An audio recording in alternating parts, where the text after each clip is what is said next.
So just thinking about this whole, I'd rephrase it, is it a wonderful life?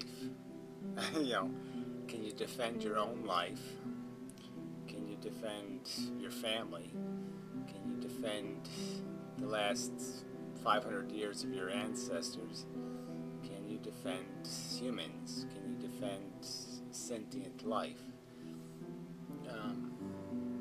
I guess I would argue that no, of course you can't, logically. That the pain outweighs the gain, and that we can understand words like, does it matter that humans exist? Matter would mean, does it have value, significance? That's what meaning is. That meaning is to have value. To have significance is to have value. There has to be something valuable that you're referencing. And I think it's quite obvious that experience has value. Now, a couple of the philosophical women seem pretty smart enough to get that one. They seem to understand that. But when I've made some argument how it matters more what humans experience, because we can ask these questions. But I would argue that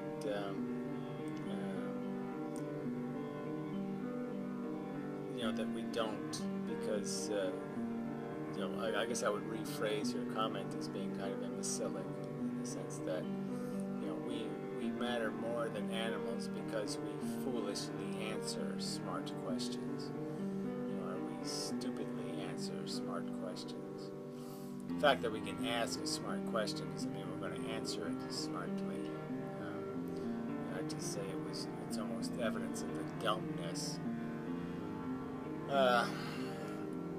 that you would answer the question of our greater significance by praising us for being imbeciles in how we answer questions, serious questions, smart questions. The fact that so many people can't even figure out that there's value in experience is evidence enough. That we're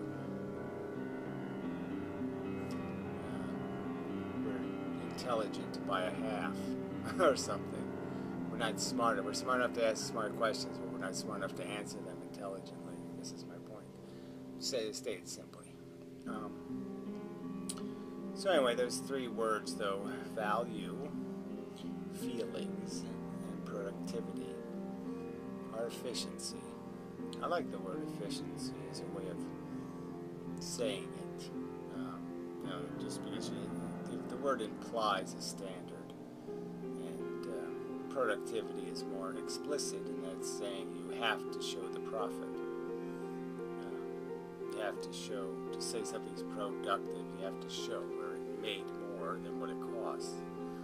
Where efficiency might not be saying that as loudly, it's still implying it. So anyway, I don't really want to get caught in a bunch of words, but that's the sad tragedy here, is that you have to. People can't. They obviously can't figure this out. I mean, you actually do have to have a conversation to explain to people that feelings are intrinsically a value creator.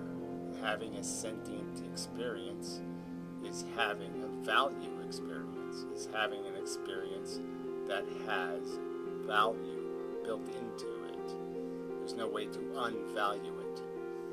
There's no way to devalue it with any kind of rational justification. It's quite obviously, having a sensation is quite obviously not Coke can. It's not dog dew. It's not a leaf blowing in the wind. It's clearly a very different thing that's happening. And the qualitative nature of it is so odorous, so sense perceivable. It's not really something you can miss. You can't personally experience and then just lie and say, that didn't mean anything. I kick you in the nuts and you say, that didn't mean anything. You can't do that honestly. That was an insignificant event. That was a Coke can. No, it wasn't. It wasn't even close to being a Coke can. So anyway, I'm just saying, I'd rather not have that conversation. But clearly, you have to basically just kick assholes out of the room. You know, if they don't understand that, because there's no point in having the conversation otherwise, right? You can't have a conversation about let's measure how well we're running in the race when they won't even agree on what the boundaries of the track are at all. Yeah, no point. Yeah, no point in saying something like you're not reaching the finish line when they won't acknowledge its existence. So anyway,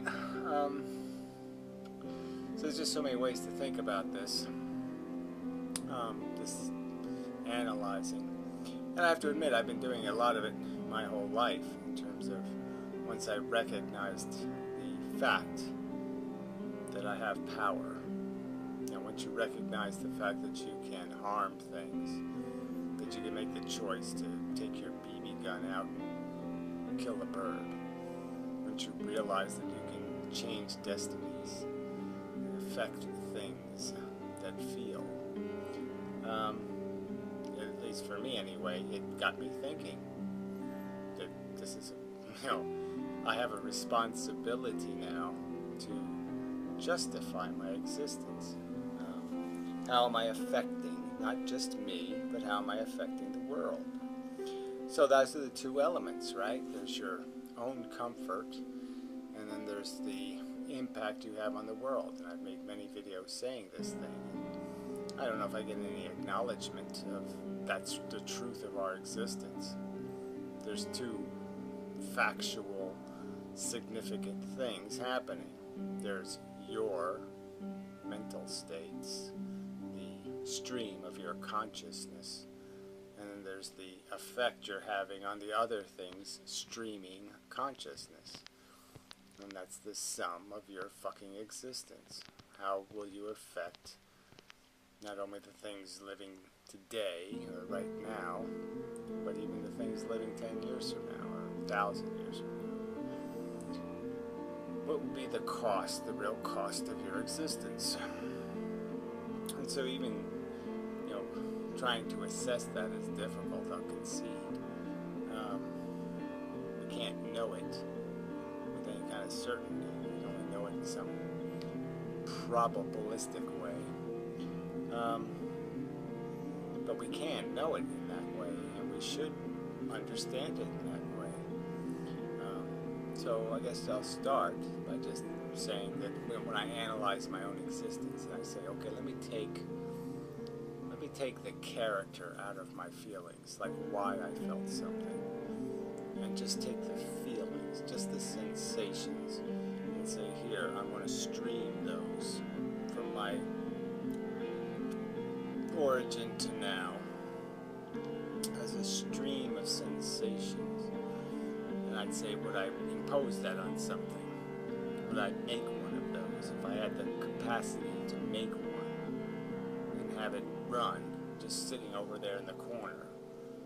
Not having any complex contextual thoughts, just having sensations, from puking to orgasm, whatever the range would be, the pain to pleasure. As a stream of sensations, I'd say my existence has not been profitable. There's no way I would initiate the creation of my history as an existing thing, because much of my time has been spent in some sort of mental torment, in some sort of stress, in some sort of overtly painful condition, or in some sort of angst condition, or worry condition, or working condition. Even thinking is, thinking can be a pain in the ass. I've been thinking about physics for the last couple of years, and at certain points, like this current point, I'm thinking a lot, and it's work. It's tedious and irritating. not a pleasurable thing. It's motivating, it's compelling, but that's something like exercise or something. Sometimes that can be compelling, but sometimes it can be very unpleasant. It's not a very good comparison.